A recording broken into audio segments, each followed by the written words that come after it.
ओम नमः शिवाय। हर हर महादेव। जय माता दी। प्रिय भक्तजनों, आप सभी का मायरा वॉइस चैनल में हार्दिक स्वागत है। आप सभी का दिन शुभ और मंगलमय हो और माता रानी आप सबकी मनोकामनाएं पूर्ण करें। आज की इस वीडियो में आप सुनेंगे चैत्र मास का अध्याय 15, जिसमें मैं आपको सुनाऊंगी हिमालय और मैना की तपस्या से प्रसन्न हो आदि शक्ति का पार्वती नाम से हिमालय के यहाँ प्रकट होना और उन्हें दिव्य विज्ञान योग का उपदेश प्रदान करना। नारद जी बोले, महादेव, परमेश्वरी सती जिस प्रकार अपने पूर्णावतार में पार्वती रूप से मेनका के गर्भ में आई, उस कथा को कृपा पूर्वक बताएं। परमेश्वर, यद्यपि उन जगदम्बा के जन्म कर्मादि की कथा अनेक पुराणों में सुनाई गई है तथा ज्ञात भी है, तथापि उसे मैं आपसे अच्छी तरह सुनना चाहता हूँ, क्योंकि आप इस वृत्तांत को ठीक ठाक जानते हैं। महामते, महादेव, इसलिए कृपा कर विस्तार पूर्वक यह कथा कहें। श्री महादेव जी बोले,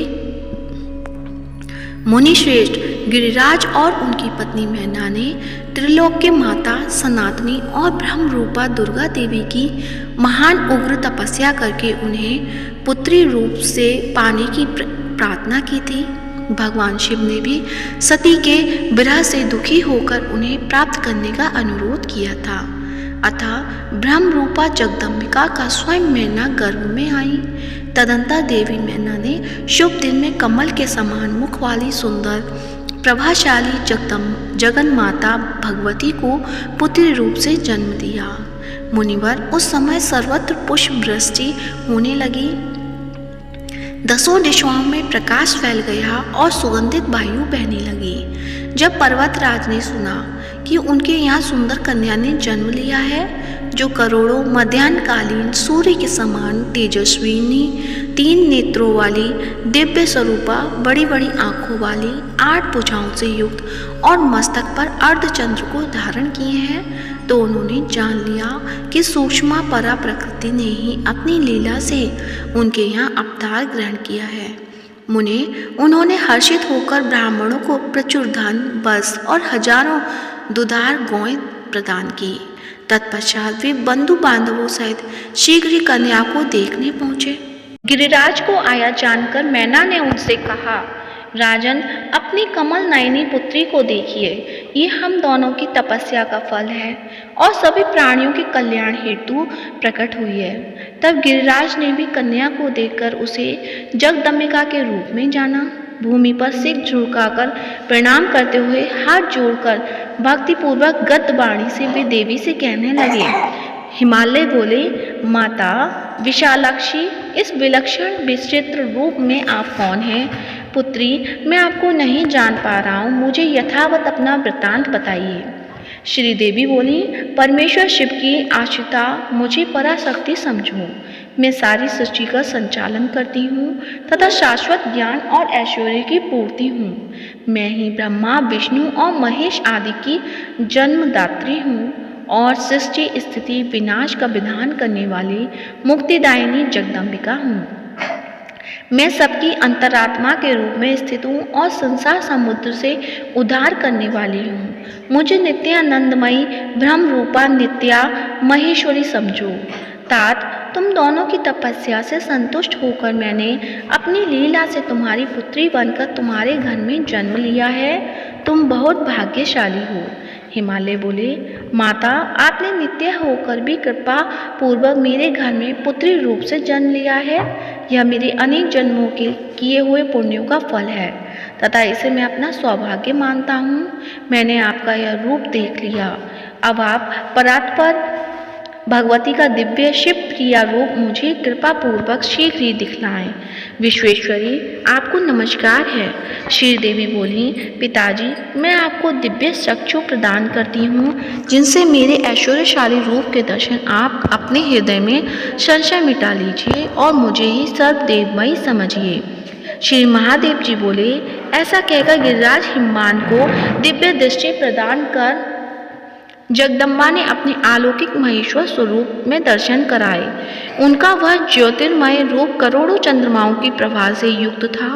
उनके मस्तक पर अर्धचंद्र की सुंदर लेखा विराजमान थी। उनके हाथ में शेष त्रिशूल और मस्तक पर जटाएं सुशोभित हो रही थीं। हजारों कालिंदी भी आभा के समान उनका रूप भयानक और उग्र था। उनके 5 मुख और 3 नेत्र थे तथा उन्होंने सर्प का यज्ञोपवीत धारण कर रखा था। इस प्रकार व्याघ्रचंद्र को धारण किए हुए शेष सर्पों के आभूषण से सुशोभित उनके उस रूप को देखकर हिमबाण बड़े चकित हो गए। तब उनकी माँ मैना ने कहा कि मुझे अपना दूसरा रूप दिखाइए। तब जगदम्बा ने अपने उस महेश्वर रूप को तिरोहित करके तत्क्षण ही दूसरा रूप प्रकट कर लिया। मुनिश्रेष्ठ, उन सनातनी विश्व रूपा जगदम्बा की आभा शरतकाल के चंद्रमा के समान थी। सुंदर मुकुट से उनका मस्तक प्रकाशमान था। वे हाथों में शंख, चक्र, गदा एवं पद्म धारण किए हुई थी। उनके 3 सुंदर नेत्र थे। उन्होंने दिव्य वस्त्र, माला और गंधानुलेप धारण कर रखा था। वे योगेंद्र, वृद्ध और वंदनीय थे। उनके चरण कमल अति सुंदर थे तथा अपने हाथ, पैर, आँख, मुख, सिर आदि दिव्य विग्रह से वे सभी दिशाओं को व्याप्त किए हुए थे। इस प्रकार के परम अद्भुत उस रूप को देखकर हिमबाण ने अपनी कन्या को पुनः प्रणाम किया और विस्मयपूर्ण विकसित नेत्रों से उन्हें देखते हुए बोले। हिमालय बोले, माता, आपका यह श्रेष्ठ रूप ही परम ऐश्वर्य से संपन्न है, जिसे देखकर मैं चकित हूँ। मुझे तो कोई अन्य ही रूप दिखाइए। परमेश्वरी, आप जिसकी आश्रय हैं वह व्यक्ति निश्चय ही आशोच्य और धन्य है। मैं कृपा पूर्वक मुझ पर अनुग्रह करें। आपको बारंबार नमस्कार है।